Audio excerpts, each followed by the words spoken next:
फोनों पर गंदी गंदी वीडियो बनाना छोड़ दो भैया। तुम्हें परमेश्वर का भय नहीं है?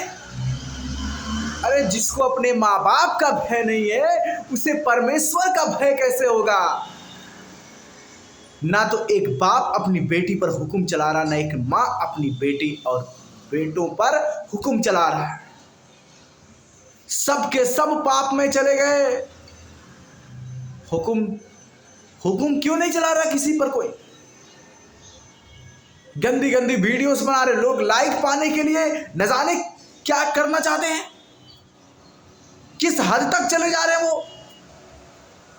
संसार भारी पापों में है, एक भारी अंधकार में है, नशे, दारू, अनेकों प्रकार के इस नशे बाजी में इंसान आज विवश हो चुका है। वासनाओं के चक्कर में अपनी पत्नी को छोड़ पराई पत्नी के पास, पराई स्त्री के पास जाना, इधर उधर घूमना, इनको ये इसमें लुभा गए हैं। इन्हें और कुछ समझ में नहीं आ रहा।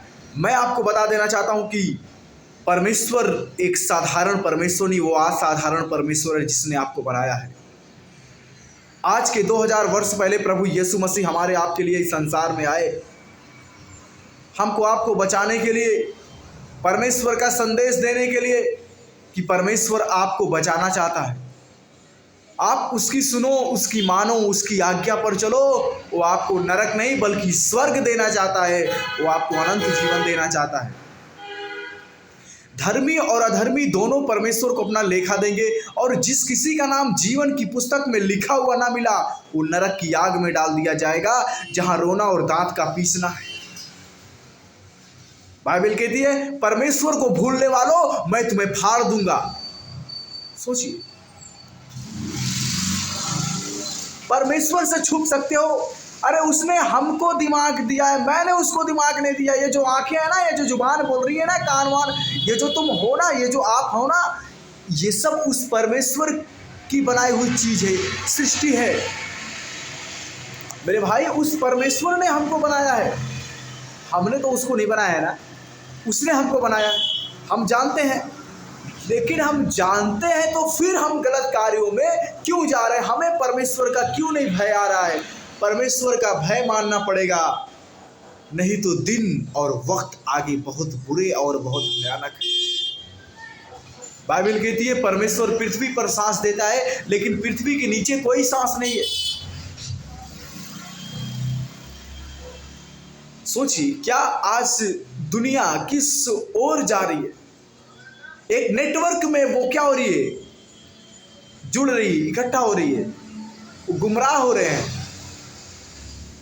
परमेश्वर चाहता है कि मेरे लोग मेरे पास में आए। यदि मेरी प्रजा अपने पापों को मान लेगी तो मैं उसके पाप को क्षमा कर दूंगा और उसके देश को ज्यों का त्यों कर दूंगा। ये परमेश्वर की वाणी है। प्रभु आपको आशीष दे। देखिए, आदमी कहता है कि भैया ऊपर वाले की इच्छा से एक पत्ता भी हिल नहीं सकता। सोचिए, ये उसकी सामर्थ्य है, ये उसकी शक्ति है, उस सर्वशक्तिमान की आत्मा, उस सर्वशक्तिमान की शक्तिशाली आत्मा हमारे अंदर में। हम उसके बेटे और बेटी हैं, उसकी आत्मा हमारे अंदर में है। तब आज के जवानों और आज के लोग बड़ी बड़े उछाल मार रहे हैं। उसकी आत्मा हमारे अंदर में है, उस परमेश्वर की। ये टाइम है कि उसकी आवाज सुनी जाए। ये टाइम ये नहीं है कि पापों में जीवन बिताया जाए।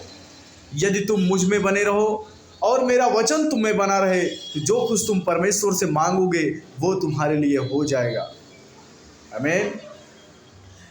यदि जो डालियां मुझ में नहीं बनी रहेंगी वो काट डाली जाएंगी और वो सूख जाएंगे और उन्हें काट डाला जाएगा और उन्हें आग में झोंक दिया जाएगा। तो हमें परमेश्वर में बने रहना है। जब तक एक बल्ब का वायर उस करंट में ना जोड़े तब तक वो जलता नहीं। तो हमें परमेश्वर में जुड़ना है, तब हमारे अंदर लाइट आएगी। हमें परमेश्वर की एक अच्छी लाइट बनना है। अपने अंदर एक सही विचार, परमेश्वर का एक सही विचार, सही मन लाओ कि हमें परमेश्वर की एक अच्छी लाइट बननी है और इस संसार में पूरी भक्ति में जीवन बिताना है, पवित्रता ही निर्मलता का जीवन बिताना है।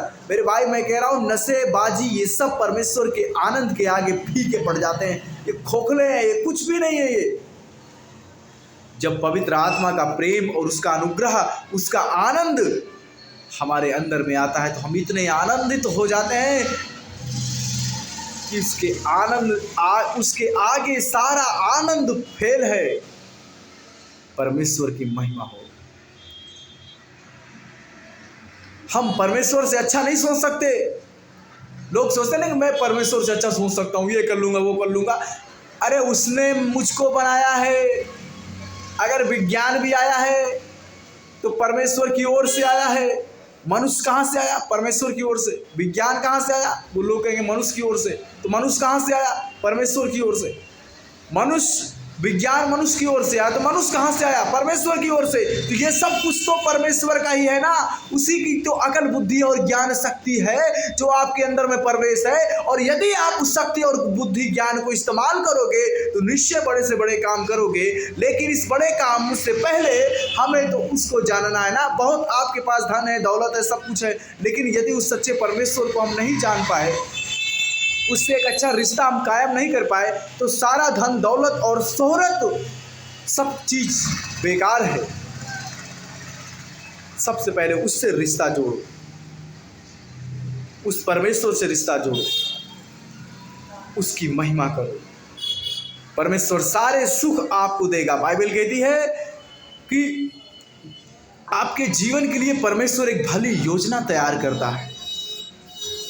जैसा आप चाहते हैं वैसा ही परमेश्वर एक सुंदर योजना आपके लिए रखा है।